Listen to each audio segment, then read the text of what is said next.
অনেক ভাইরা মনে করেন যে মাহফিলগুলা করে কি হয়। মাহফিলগুলো যদি না হতো তাহলে এদেশের মানুষ আরো অনেক অসভ্য হয়ে যেত। মাহফিল হওয়াতে এদেশের মানুষের মধ্যে মনুষ্যত্ব ফিরে আসে। তাহলে যদি মাহফিলগুলোতে ফায়দা নাই হতো তাহলে আপনারা বলেন ইসলামের দুশমনদের এই মাহফিলের প্রতি এত কুনজর কেন ছিল? ইসলামের দুশমনদের এই সমস্ত মাহফিলগুলোর প্রতি কুনজর থাকাই প্রমাণ করে মাহফিলের মাধ্যমে ইসলামের ব্যাপক ফায়দা হচ্ছে বিধায় তাদের মরণ যন্ত্রণা শুরু হতো। আল্লাহ রাব্বুল আলামিন যেন কোরআনে কারীম থেকে প্রকৃত ফায়দা আমাদের সকলকে হাসিল করার তৌফিক দান করেন। সকলে জোর আওয়াজে বলুন আল্লাহুম্মা আমিন।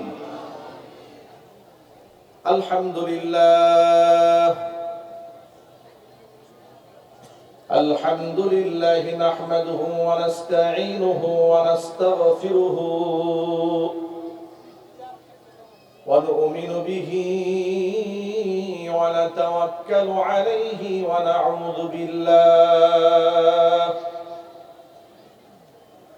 না'উযু বিল্লাহি মিন শুরুরি আনফুসিনা ওয়া মিন সাইয়্যাতি আ'মালিনা।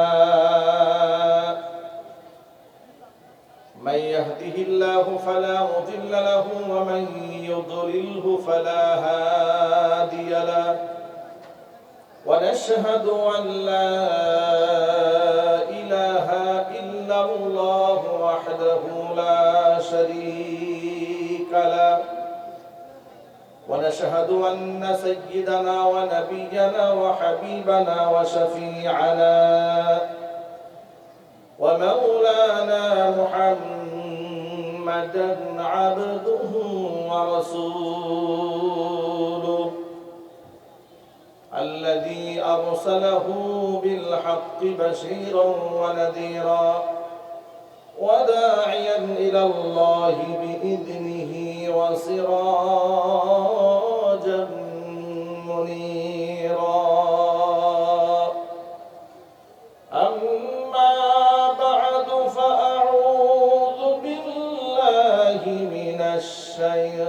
الشيطان الرجيم. بسم الله الرحمن الرحيم. إن الله وملائكته يصلون على النبي يا أيها الذين آمنوا صلوا عليه وسلموا تسليما.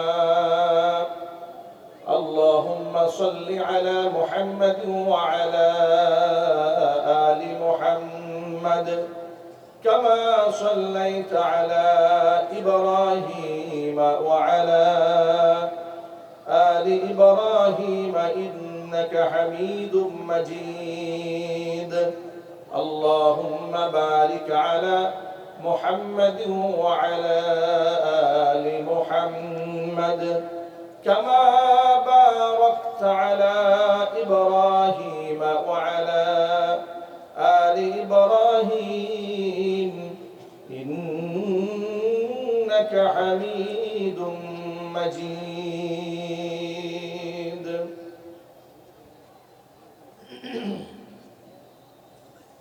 ঐতিহ্যবাহী গাজীপুর জেলার অন্তর্গত কাশিমপুর বাস স্ট্যান্ড সংলগ্ন কাশিমপুর স্কুল মাঠে আয়োজিত মাল্টিফ্যাপস লিমিটেডের উদ্যোগে নবম বার্ষিকী তাফসীর ও কোরআন মাহফিলের আজকের এই তৃতীয় দিবসের সম্মানিত সভাপতি সাহেব, আমন্ত্রিত হাজরাত, উলামায়ে কেরাম, মুরব্বিয়ানে নিজাম, অত্র এলাকা এবং পার্শ্ববর্তী এলাকার বিভিন্ন প্রান্ত থেকে ছুটে আসা দিনদরদি, ইমানদার, পরহেজগার, মুত্তাকি মুসলিম ভাইরা, পর্দার অন্তরালে অবস্থানরত আমাদের সকলের শ্রদ্ধাভাজন পর্দানিশীন মা এবং বোনেরা, মহান আল্লাহ রাব্বুল আলামিনের দরবারে আলী শানে লাখ কোটি শুকরিয়া আদায় করছি যে মহান গরিব আমাদেরকে জগদ্দল পাথরের মতো গোটা জাতির উপর চেপে বসা এক প্রচন্ড অহংকারী দাম্ভিক স্বৈরাচারীর জুলুম থেকে জুলাই আগস্টের বিপ্লবের মাধ্যমে উদ্ধার করে আল্লাহ রাব্বুল আলামিন মুক্ত আকাশে মুক্ত বাতাসে মন প্রাণ উজাড় করে কোরআন সুন্নাহ থেকে কথা বলার কথা শোনার সুবর্ণ সুযোগ তৈরি করে দিয়েছেন, যার পরিপ্রেক্ষিতে স্টেজে উঠলে এখন আমাদের কেউ বলে না হুজুর দিনকাল ভালো নয়, একটু ডান বাম দেখে কথা বললেন। স্টেজে উঠে আমাদেরকে কেউ স্লিপ দেয় না, এই ব্যাপারগুলো বলেন, এগুলো বলবেন না। দেয়ালেরও কান আছে, কথাগুলো কেউ বলে না। থানা থেকে আমাদের আইডি কার্ডের ফটোকপি চাওয়া হয় না।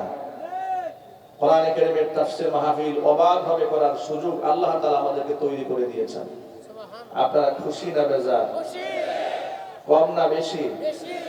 উচ্ছ্বসিত কণ্ঠে খুশি মনে মন প্রাণ উজাড় করে আল্লাহ পাকের শেখানো ভাষায় শুকরিয়া আদায় করছি। জবান ছেড়ে দিয়ে সকলে একযোগে বলছি আলহামদুলিল্লাহ।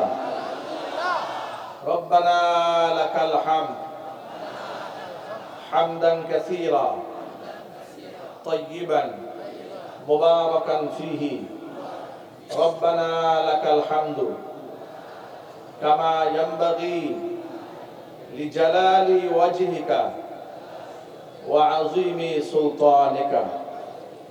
আল্লাহ রাব্বুল আলামিন আজকে তাফসীরুল কোরআন মাহফিলকে কবুল করুন, আমিন। মাল্টিফ্যাবস লিমিটেডকে আল্লাহ তাআলা কবুল করেন, আমিন। তারা প্রতি বছর অক্লান্ত পরিশ্রম করে অত্যন্ত মনোরম পরিবেশে চমৎকার করে কোরআনে কারীমের মঞ্চ তারা সাজান। যারা আল্লাহর কোরআনের মঞ্চকে এত সুন্দর করে আলোকিত করেন, আল্লাহ পাক যেন তাদের পরকালটাও এভাবে এর থেকে আরো অনেক সুন্দর করে আল্লাহ পাক সুসজ্জিত করে দেন, আমিন। আল্লাহ রাব্বুল আলামিন এই মাহফিলের ওসিলা করে অত্র এলাকার সর্বস্তরের মানুষের হেদায়েতের জরিয়া হিসেবে প্রোগ্রামকে কবুল করেন, আমিন। কাল কিয়ামতের কঠিন ময়দানে এই আয়োজন আল্লাহ তাআলা আমাদের সকলের নাজাতের জরিয়া হিসেবে কবুল করুন, আমিন। তারা প্রতি বছর কোরআনে কারীমের তাফসীরের আয়োজন এখানে করেন। মানুষকে কোরআন শেখাতে চান, মানুষকে কোরআন বুঝাতে চান, মানুষকে কোরআন শোনাতে চান। এই পৃথিবীর বর্তমান যে অশান্তির আগুন দাও দাও করে জ্বলছে, এই অশান্তির আগুন ততদিন পর্যন্ত পরিপূর্ণভাবে নিবারণ হবে না, এটা নির্বাপিত হবে না, যতক্ষণ না পর্যন্ত কোরআন সুন্নাহর আদর্শ মানুষ গ্রহণ না করবে। যদি বলতে হবে ঠিক কিনা বলেন? আচ্ছা, কোরআনে কারীমের মঞ্চের মধ্যে কোনো ভয় আছে আপনাদের? না। ইমানদারের মতো জবাব দিয়ে বলুন, কোরআনের মঞ্চে কোরআন শুনতে কোরআন বুঝতে আপনাদের কারো কোনো ভয় আছে? না। বরং কোরআনে কারীম শুনলে জানলে মানুষের মধ্যে মনুষ্যত্ব সৃষ্টি হয়, মানুষের মধ্যে মানবতা তৈরি হয়। তাহলে এই কোরআনের মঞ্চের মধ্যে এত ভয় কেন, এত শঙ্কা কেন? ভয় এবং শঙ্কা কেন থাকবে? হ্যাঁ, ভয় এবং শঙ্কা থাকতো মুনাফিকদের অন্তরে। কোরআন যখন নাজিল হতো, নাজিল হওয়ার সময় তারা সবসময় আশঙ্কায় থাকতো, আতঙ্কে থাকতো। না জানি কোরআন শরীফের কোন আয়াত আমার কুকর্মের সাক্ষী হয়ে দাঁড়ায়, না জানি রাসূল পাক সাল্লাল্লাহু আলাইহি ওয়াসাল্লামের কাছে আমার চরিত্র নাকি তুলে ধরা হয়। এরকম ভাবে ১৫০০ বছর আগে মুনাফিকরা চরম আতঙ্কে থাকতো। এমনকি আয়াত যখন নাজিল হতো তখন তারা বলে বেড়াতো, আইয়ুকুম যাদাতুহু হাযিহি ঈমানা।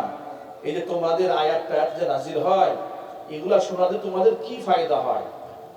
এগুলো শুনে কি লাভ? এগুলা শুনে, এগুলা শ্রবণ করে, তেলাওয়াত করে তোমাদের কি ফায়দা হয়? আইয়ুকুম যাদাতুহু হাযিহি ঈমানা।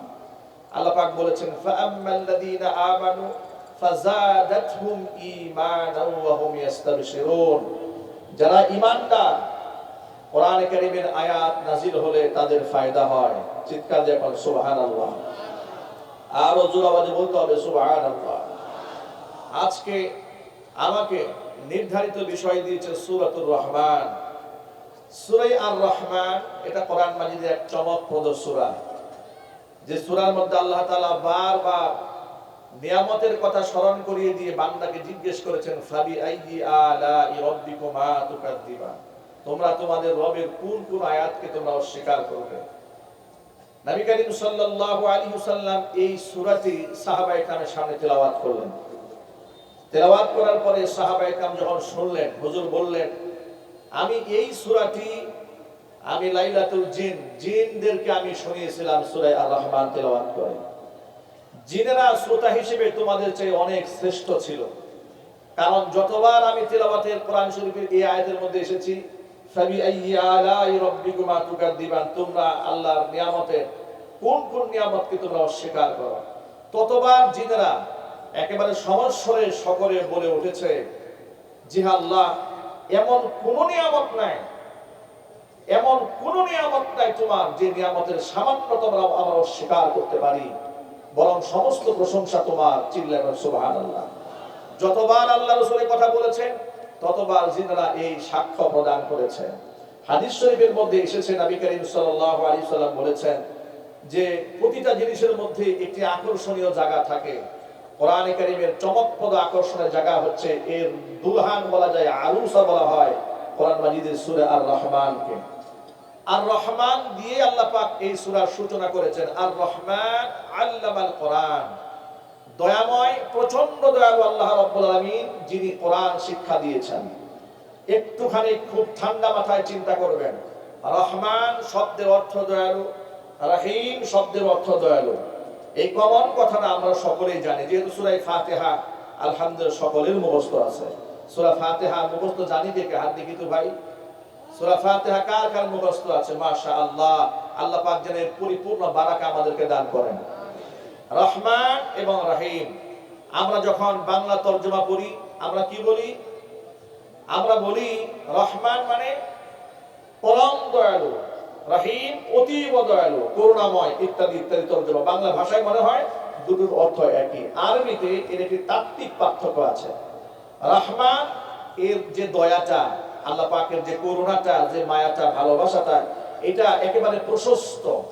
নামাজি বেনামাজি, আস্তিক নাস্তিক সকলের জন্য আল্লাহ পাকের যে দয়াটা সমভাবে প্রযোজ্য হয়, সেই দয়াটা হচ্ছে রহমান। এর মানে হচ্ছে আল্লাহ দয়ালু, রহমান লিদ দুনিয়া, দুনিয়ার জন্য আল্লাহ পাক রহমান রহমান।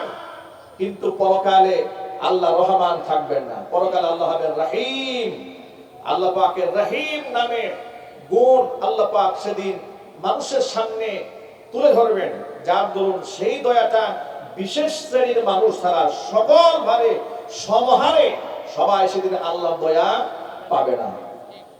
এই পৃথিবীতে আল্লাহ পাক তার রহমান, আল্লাহ পাক তার এই রহমান নামে ইজহার এভাবে করেছেন, ধনী গরিব, রাজা প্রজা, আলেম জালেম, শিক্ষিত অশিক্ষিত, নামাজি বেনামাজি, আস্তিক নাস্তিক, সকলকে আল্লাহ পাক দয়া করেন। কোন ব্যক্তি যদি আল্লাহকে গালমন্দ করে তার রিজিক বন্ধ হয়ে যায় না। যদি আল্লাহ পাককে অশ্লীল ভাষায় কথোপকথন করে তারপরও তার জবান বন্ধ হয়ে যায় না। কেউ যদি আল্লাহর বিরুদ্ধে খাতা কলমে লেখে কিংবা বই ছাপায় দেয়, তাতেও আল্লাহ রাব্বুল আলামিন তার হাতটাকে অবশ করে দেয় না।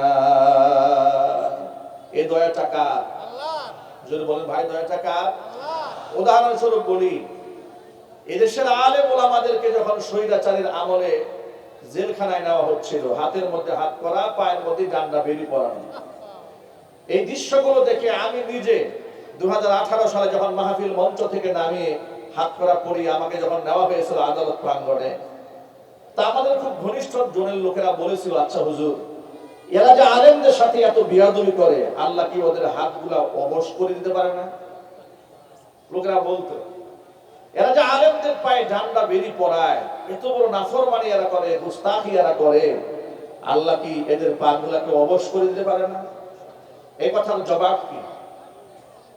1500 বছর আগে নবী করিম সাল্লাল্লাহু আলাইহি ওয়াসাল্লাম ব্যাখ্যা দিয়েছেন, এই দুনিয়াতে আল্লাহ পাকের প্রিয় ভাজন যারা, যাদেরকে আল্লাহ পছন্দ করেন, ওই সমস্ত ব্যক্তিরা দুনিয়াতে যদি পাপও করে, গুনাহ করে, পাপ করার কারণে আল্লাহ পাক ফাআজ্জালা লাহুল উকুবাতা ফিদ দুনিয়া, দুনিয়াতে তাদের শাস্তি আল্লাহ পাক ত্বরিত গতিতে প্রদান করেন। কিন্তু যে সমস্ত ব্যক্তিদের আল্লাহ মহব্বত করেন না, ভালোবাসেন না, ফামসাকা আনহুল উকুবা, ওই সমস্ত ব্যক্তিদেরকে শাস্তি প্রদান করা থেকে আল্লাহ পাক নিজেকে গুটায় রাখেন, বিরত রাখেন, হাত্তা ইউয়াফিয়াহু বিহি ইয়াউমাল কিয়ামা, যাতে করে কিয়ামতের দিন তাকে পরিপূর্ণ শাস্তি প্রদান করা যায়। কারণ এই পৃথিবীতে একজন বান্দা যখন আল্লাহর জন্য ভালো কাজ করে, ভালো কাজটা এত বেশি পরিমাণ করে, বান্দার নিয়ামত যদি প্রাপ্তিটা দুনিয়াতেই দিয়ে দেওয়া হয় তাহলে বান্দা ঠকে যাবে। এই জন্য আল্লাহ তাআলা বান্দাদেরকে দুনিয়াতে সামান্যতম নিয়ামত দান করেন, বড় নিয়ামত আল্লাহর কাছে ওয়াল্লাহু ইনদাহু হুসনুল মাআব, উত্তম বাসস্থান আর উত্তম নিয়ামত, চিরস্থায়ী নিয়ামত আল্লাহ পাক নিজের কাছে বান্দার জন্য সংরক্ষণ করে রেখে দেন। ঈমানদার ব্যক্তিরা দুনিয়াতে কষ্ট পান, কিন্তু বেঈমান যারা, তারা অনেক ক্ষেত্রে নিয়ামত প্রাপ্ত হয়, দেখে মনে হয় যে কত সুন্দর লাইফ লিড করছে, জীবন যাপন করছে। একজন আলেমদের সাথে, এই আলেম ওলামাদের সাথে এই রাষ্ট্রে কি নিদারুণ আচরণ করা হয়েছে, কত নিকৃষ্টতম আচরণ করা হয়েছে, কিন্তু জালেমদের সাথে কি সেই আচরণ করা হয়? একটু জোর আওয়াজে বলেন না ভাই, জালেমদের সাথে কি সেই আচরণ করা হয়? সেদিন দেখলাম জুলাই আগস্টের গণহত্যাকারীদেরকে আদালতে তোলা হচ্ছে, হাতের মধ্যে হ্যান্ডকাপ পর্যন্ত নাই, পায়ের মধ্যে ডান্ডা বেরি নাই। যদি গণহত্যাকারীদের হাতে হ্যান্ডকাপ না থাকে তাহলে হাত পরাবেন কার হাতে? একটু আওয়াজে বলেন না ভাই, নাকি আপনাদের মধ্যে এখনো শঙ্কা আছে? একটু জোর আওয়াজে বলতে হবে। হ্যান্ডকাপ যদি গণহত্যাকারীদের পরানো না হয়, খুনিদের হাতে যদি পরানো না হয়, তাহলে এই হাত করার দরকারটা কি? তাহলে এই হাত করা আইন করে বাংলাদেশে নিষিদ্ধ করে দেওয়া উচিত। কথা জোরে বলতে হবে, ঠিক কিনা জোরে বলে। আমার প্রিয় ভাইরা, আল্লাহ পাক হচ্ছেন রহমান, এতটা দয়া আল্লাহ পাকের আছে। এই দুনিয়াতে আল্লাহ পাক সকলকেই দয়া করেন, আস্তিককে আল্লাহ বঞ্চিত করেন না, নাস্তিককে আল্লাহ মাহরুম করেন না। নামাজি বেনামাজি সকলের জন্য আল্লাহ পাক রহমান। কিন্তু কিয়ামতের ময়দানে আল্লাহর দয়া সকলের জন্য ব্যাপক হারে বিস্তৃত থাকবে না। বিশেষ বিশেষ মানুষগুলোকে আল্লাহ পাক সেদিন দয়া করবেন। যার দরুন বেঈমান যারা, কাফির যারা, মুশরিক যারা, তারা সেদিন জাহান্নামী হবে। যদি হাসরের ময়দানে আল্লাহ পাক রহমান নামের সিফাতের বহিঃপ্রকাশ ঘটান, তাহলে কোনো ব্যক্তিকে আল্লাহ জাহান্নামে দিবেন না। সেদিন হবে আল্লাহ পাক রহিম, বিশেষ বিশেষ বান্দাদের জন্য আল্লাহর দয়া সেদিন বরাদ্দ হয়ে যাবে। চিৎকার দিয়ে বলেন সুবহানাল্লাহ। আল্লাহ পাকের দয়া কিয়ামতে তারা পাবে। কোরআন মাজিদের সূরা আর রহমানের শুরুতে আল্লাহ বলছেন, আর রহমান আল্লামাল কোরআন, আমি হচ্ছি সেই প্রশস্ত দয়ার মালিক, যে মালিক বান্দাদেরকে আমি কোরআন শিক্ষা দিয়েছি। কোরআন শিক্ষা দিয়ে আল্লাহ তার বান্দাদের উপরে সবচেয়ে বড় দয়াটা করেছেন। আল্লাহু আকবার বলেন। মুফাসসিরিন কেরামরা লিখেছেন যে আল্লামাল কোরআন, আল্লাহ কোরআন শিখিয়েছেন, এই কথা বলার আগে আল্লাহর সিফাতি 99টা নামের মধ্যে আল্লাহ পাক আর রহমান এটা উল্লেখ করেছেন। আল্লাহ চাইলে বলতে পারতেন আল কাহ্হার আল্লামাল কোরআন,